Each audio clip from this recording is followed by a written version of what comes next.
It is said that these are the two most audacious people in wilderness survival. Not only did they enjoy a full-flavored roasted deer in the wild, but they also indulged in a nutritious iron pot deer stew and a flavorful pan-seared pufferfish, even a valuable wild morel mushroom and stir-fried quail eggs. They truly lived a royal life in the wilderness. They are the ever-resourceful hunter Kaoksi and the Michelin 5-star chef Matt, who dislikes the office life. In Bulgaria's Rhodope Mountains, which span 15,000 square kilometers of ancient forest, the chef and hunter decided to take on a challenge. They arrived at their destination quickly via a helicopter rented by the production team for just $9.99. The area was comparable to a royal hunting ground. Next, relying on the hunter's longbow and dagger and the chef's ancestral iron pot and rain tarp, they aimed to live a shamelessly happy life there. The first task was to build a shelter near a water source, without any deceitful maps or compasses, led solely by the experienced hunter. The descent was too steep, so they decided to follow the canyon in search of water. As they walked, the sky suddenly filled with dark clouds.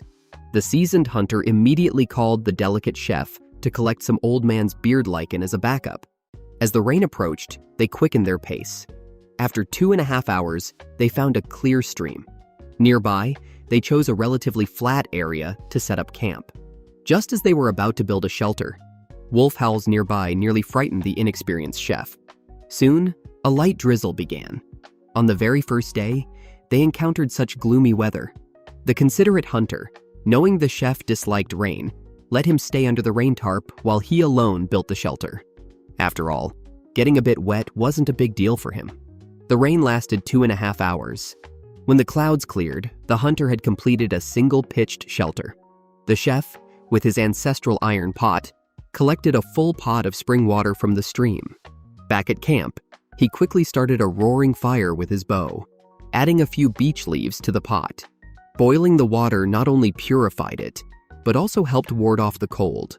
The leaves, rich in vitamins, provided a protein content at least 20 times that of beef. Rehydrated, the hunter felt revitalized, as if he could knock down half a cow with one punch, and soon went out hunting with his bow and arrows. He quickly discovered a clump of deer fur nearby, indicating the presence of deer. With another storm approaching, he decided to set out early the next morning. At dawn, the hunter climbed to the top of a 400-meter-high mountain to survey the area, while the diligent chef, not skilled in hunting, excelled in foraging for delicacies in the wild, like a wild mushroom that looked like a morel. Actually a very expensive kind, costing up to 40 pounds per kilogram. He quickly gathered and packed them to take along. They then found patches of sorrel by the creek, a rare and exquisite vegetable with a sweet and sour taste. Meanwhile, the hunter also had a stroke of luck and stumbled upon a group of ibex that had lost their way. Since the range of his bow and arrows was insufficient, he immediately took off his shoes, which hadn't been washed in 3 years, and stealthily approached the goats. Just as he was about to shoot, it seemed the goats smelled his foot odor and sprinted down the mountain, leaving the hunter standing alone in the disheveled wind. When he returned to camp empty-handed, he saw the chef smiling broadly, seemingly with a bountiful harvest. "Look what I got," the chef boasted, then asked about the hunter's luck. The hunter could only say that out of humanitarianism, he didn't strike the lovely animals, and the naive chef believed him, planning to prepare a mushroom feast. While fetching water from the creek, the chef suddenly shouted, waking the resting hunter. It turned out the chef had spotted several wild river fish. Excited, the chef immediately went into the water and, under the hunter's nonsensical directions, started groping blindly. Soon, he actually caught a fish weighing about 250 grams. "Not bad, haha. What do I do now?" He laughed, tossing the fish onto the shore. "Woohoo!" Then he caught a second one, elating the chef like an 80-year-old child. Realizing his enjoyment, the chef wondered, "Why am I fishing? Aren't you supposed to be the hunter?" "You have a newbie protection period," the hunter joked, as the chef, trying hand fishing for the first time, laughed heartily. Soon, he had caught 3 plump fish. Back at camp, the chef placed the cleaned fish in the pot, added chunks of morel mushrooms, and seasoned with sorrel, creating a wilderness version of sour fish stew. The two eagerly devoured a large bowl each. The crispy on the outside, tender on the inside texture, paired with morel mushrooms, was delicious, juicy, and infinitely savory, with protein content many times that of beef. That night, the hunter told the chef he would go hunting early the next morning and not to disturb his sleep. The next day, before dawn, he reluctantly set out. After the previous day's setbacks, the hunter decided to wait for game in a grassy area, knowing that patience is crucial in hunting. Yet he waited from noon until the afternoon without seeing a trace of game. As evening approached, it seemed they might have to spend the night outdoors. Meanwhile, after waiting 9 hours at camp without seeing the hunter return, the chef donned a raincoat and went out alone to find ingredients. Quickly, the lucky chef found a nest of eggs, not caring whether the parents agreed. He took half of the eggs as the meal for the night and made egg-fried mushrooms at the camp. Eating it almost felt like ascending to heaven. The protein content hardly needs mentioning. The next morning, the hunter decided to change his strategy and take the initiative. Already exhausted from 24 hours outdoors, he thought of the chef waiting to be fed back at camp and decided to shoulder the responsibilities of a man. Dragging his weary body, he continued the search. The chef, too, was missing the hunter who hadn't returned overnight. Just as the hunter was about to give up, he spotted a lost fawn staring blankly at him.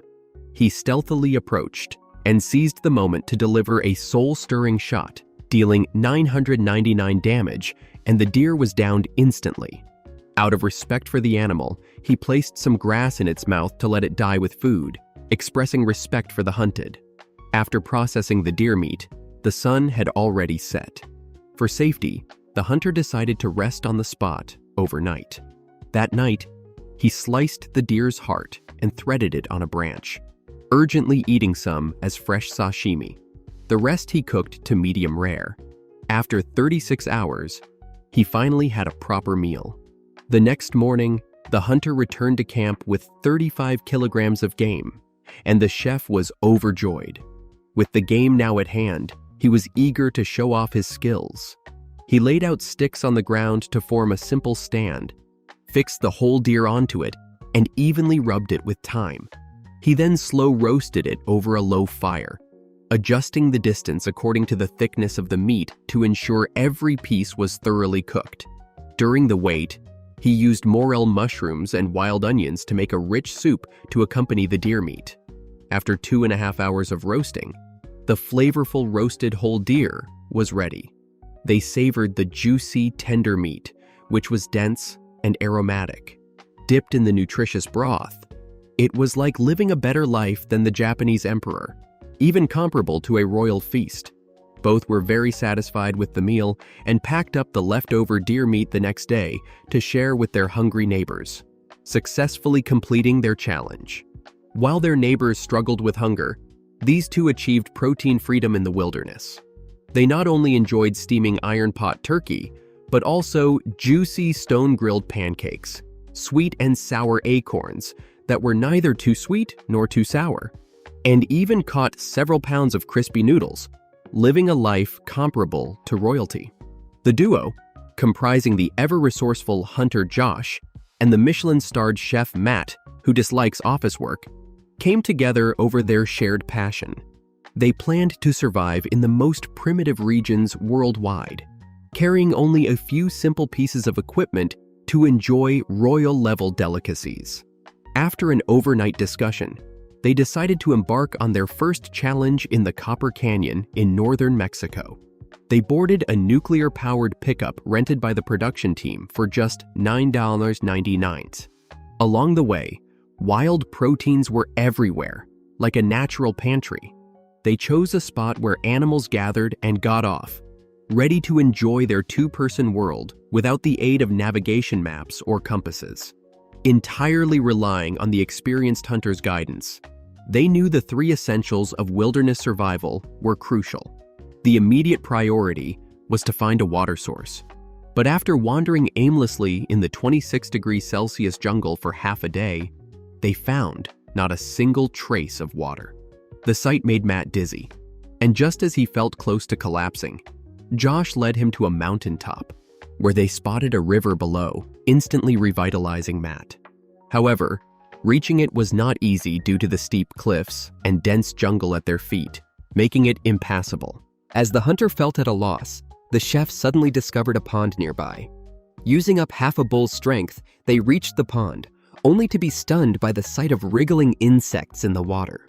Drinking directly was out of the question, as it would have been worse than disastrous. So, they started a fire right there and boiled the water, simply to quench their thirst. To avoid frostbite from the freezing night temperatures, they hurried to find a camping spot. The clearing they found looked good, not only shielding them from the cold night wind, but also reflecting some heat from the fire. They decided to camp there for the night. After settling in, the two ventured out to find some protein. They soon found an agave plant, rich in carbohydrates but needing to be cooked to avoid food poisoning. The chef stewed a large pot and tasted a small piece, feeling it was undercooked. He silently handed a piece to the hunter, who ate it, prompting the chef to immediately spit out his own bite. By late night, and even the next morning, the hunter still felt dizzy and nauseous, too weak to move. It seemed their plan to descend the mountain that day was foiled.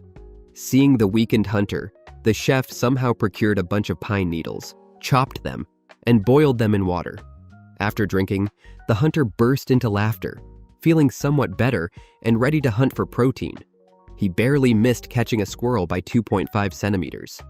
Fortunately, the chef found a large amount of acorns in the forest. Upon seeing the hunter return empty-handed, the chef inquired about it, and they decided not to go hungry that night. They gathered apples from the ground, enough to fill half a pot, and brought them back to camp. They fried the apples in a pot until golden brown, then added brown sugar they carried with them to make a syrup, finally mixing in the acorns to create a delicious candied dish. The starving hunter didn't care about the heat and grabbed a handful to boast. "You wouldn't believe how good this tastes. It's sweet and sour, just right." That night, they buried themselves under leaves to stay warm. They spent the night like this, and on the third day, the chef ground the leftover acorns from the previous night, added water, and boiled them to make a wilderness version of a cappuccino. Tasting it with an unyielding iron hand, they found it quite good, and both drank a large cup before packing up and heading down the valley. Along the way, they encountered a trail made by animals, and the seasoned hunter immediately decided to follow these tracks. As the elevation decreased, the surrounding vegetation became lush and green. 2.5 hours later, or just an hour, they finally saw a river nearby. Excited, they even started thinking of names for their future children. As an experienced fisherman, the hunter decided to show off his fishing skills to the chef. He cut a straight branch and used his fishing line to make a rod, finding a scorpion nearby to use as bait. He planned to use a fishing technique he learned from TV, aiming to place the bait right by the fish's mouth. However, implementing this technique proved challenging, as the fish bait rarely reached the fish's mouth, resembling a floppy noodle. After hearing the hunter's excuses, the chef silently went up the mountain to forage and soon found a Mexican chili pepper, a rare wilderness seasoning. After several failed attempts, the hunter changed his strategy and tried a different fishing method. But he was busy all afternoon without seeing even a fish's eyelash. It wasn't until sunset that his luck changed. During a casual cast, he felt a strong tug on the line and used a technique called grandma diving into bed, landing a 250-gram river trout. It seemed to be feeding time for the fish, as he quickly caught 2 more. Carrying 3 250-gram river trouts back to camp, the chef was delighted like an 80-year-old child. While the chef processed the fish, the hunter returned to the river to check the line and caught another wild trout. Now, they could each eat 2 fish. The chef cooked the fish over the fire and combined the sugar and vinegar they carried with the Mexican chili to make a sweet and sour chili sauce. He then placed the golden baked fish into the pot and poured over the sole sauce, creating a dish that was juicy, spicy, and fragrantly fresh. The protein content was definitely 20 times that of beef, and they nearly licked the pot clean, satisfyingly full. After a good night's sleep and a tough start, their days gradually improved. In the morning, they found a large catfish in one of their traps. The moment they made stone-grilled fish, the entire camp was filled with an enticing aroma. Pouring the leftover sole sauce from the night before, the dish was incredibly satisfying. While these ingredients tasted great, they still fell short of a royal feast. Knowing the chef wanted to eat big chunks of meat, the hunter decided to fulfill his wish by making several lassos from rope and setting traps in areas where animals frequently appeared, now just waiting for the game to fall for it. On the 5th day, a sudden downpour woke them up. After the rain stopped, the hunter went to check the traps and caught a raccoon weighing several dozen pounds. On the way back, he also found a wild chili tree and brought everything back to camp. Seeing the hunter return fully loaded, the chef was as happy as a 40-year-old child. Now, he could fully showcase his culinary skills. He placed the processed ingredients into the iron pot, added a handful of wild Mexican chilies, and then just needed to wait 2 hours. Excited, the chef decided to treat himself and dived into the river, enjoying a brief moment of relaxation. An hour later, the hunter returned from hunting and smelled something burning. Upon lifting the pot lid, the delicious raccoon meat had turned into a clump of black, crispy noodles. The dream of a royal lifestyle was once again dashed. At this moment, the chef had just finished bathing and was ready to enjoy the meal, but was stunned upon opening the pot lid, filled with endless regret and doubting his qualifications as a chef. To make him feel better, the hunter still tried a piece of the blackened meat, though the taste was indescribable. Seeing the chef squatting by the river washing dishes, the hunter decided to take responsibility as a man and went out hunting again. After wandering in the nearby jungle for half an hour, he suddenly spotted a dazed wild turkey, took aim, and with one shot, the turkey was downed. This turkey weighed at least several kilograms. When the hunter brought the turkey back to camp, the two instantly became sweet friends again. Faced with such precious ingredients, the chef planned to make an underground oven to cook this delicious dish. He directed the hunter to dig a 1-meter deep pit in the ground, start a fire in it, and then place the ingredients and pot directly into the hot pit. They wrapped it tightly with agave leaves and covered the surface with sand to bake overnight. The next morning, they went to check with mixed feelings, hoping to live a royal-like life depending on this turkey.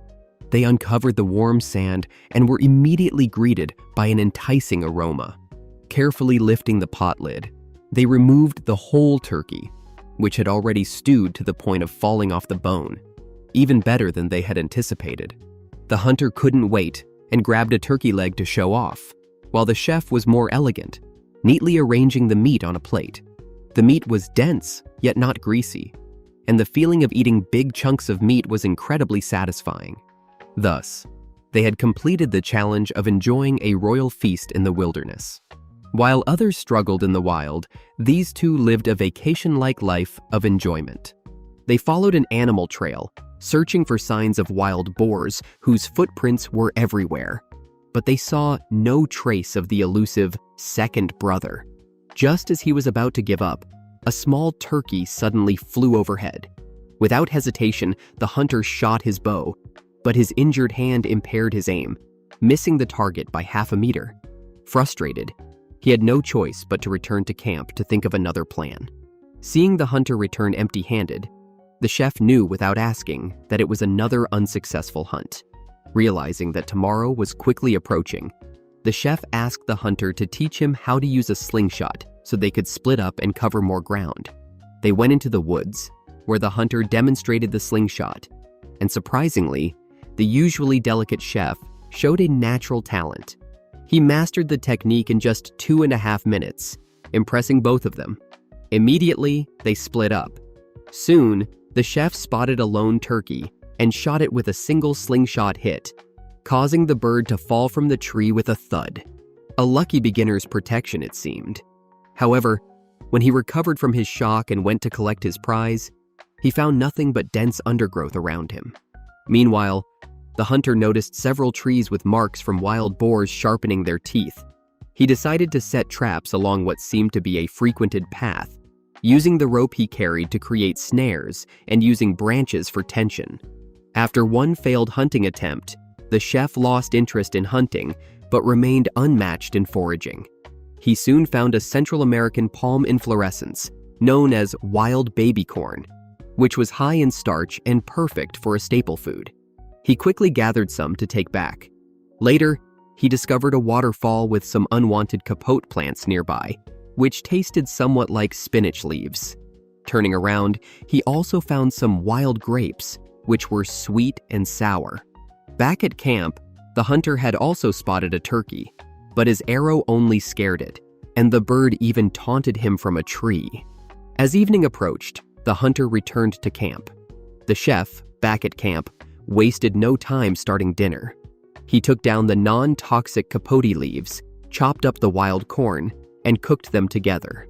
When the hunter returned empty-handed, the chef was not surprised and invited him to join for dinner. The hunter took a big bite, even tasting a creamy flavor. But when the chef tried it, something was off. It was incredibly spicy. On reflection, he realized he had prepared it wrong. It was the stems that were edible, not the leaves. Hearing this, the hunter panicked. He quickly spit out what was in his mouth. It had only been 2 episodes, and he had been poisoned again. This chef, notorious for his toxic cooking, was truly dangerous.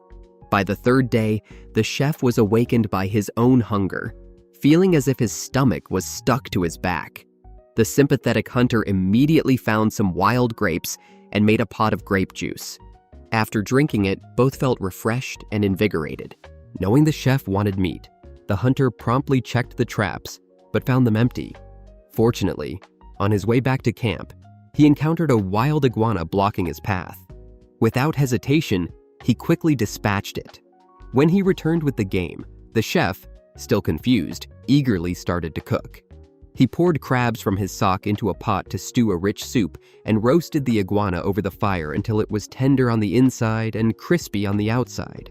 Soon, the meal was ready, the meat crunching like chicken and packed with more protein than beef.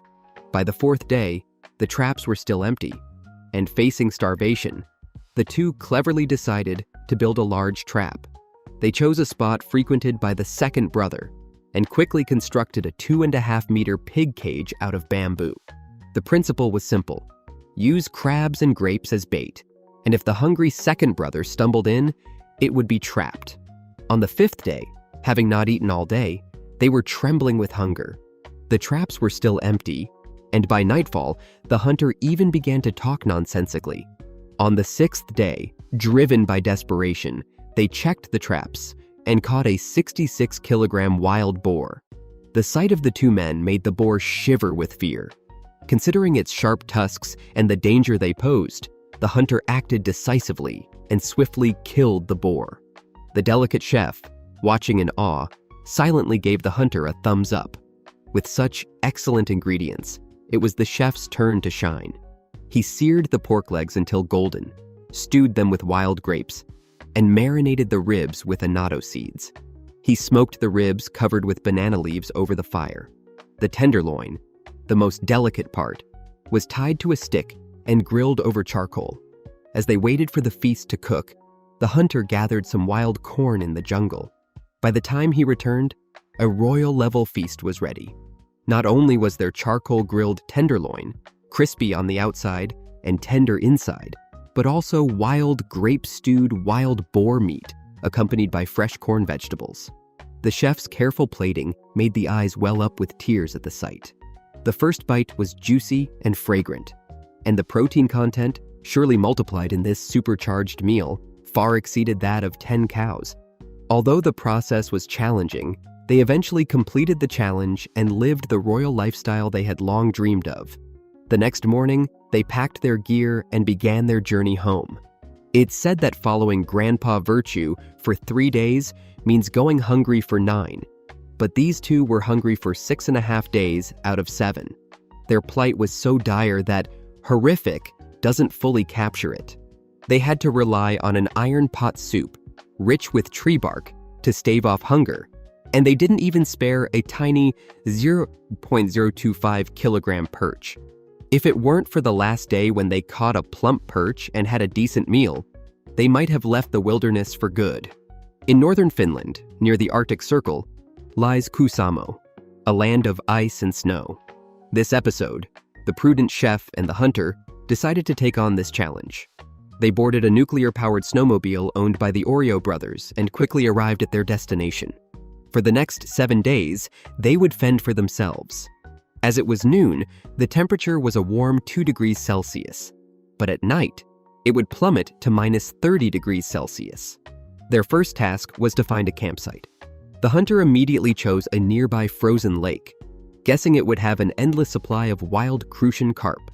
However, reaching it was no easy feat.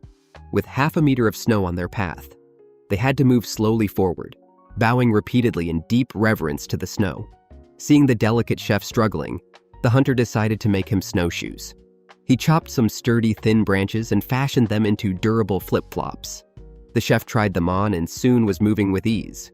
With the help of the flip-flops, they moved quickly. An hour, or rather 2.5 hours later, they arrived at an open area. The hunter speculated that a frozen lake might lie beneath the snow.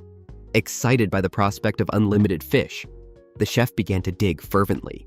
After a tremendous effort, he broke through, only to be greeted by a rotten smell. They had dug into a swamp. With no other choice, they continued on. Guided by a woman's intuition, they soon reached a huge lake.